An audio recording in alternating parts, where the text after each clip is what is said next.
عن أي عيد تتحدثون؟ عن أي عيد تتكلمون يا أمة محمد؟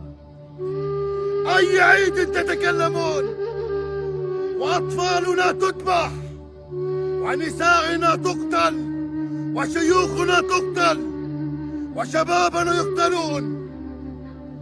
أصلا إن سنتين بضحوا علينا وانتوا نايمين. هل هذه الأمة التي سيشفع رسول الله لها؟ لا والله، سنتين واحنا بضحوا على أطفالنا، سنتين وبضحوا على شيوخنا، سنتين وبضحوا على نسائنا، جوع وإبادة وقصف وموت. أين الأمة؟ تطوفون حوالين مكة وتست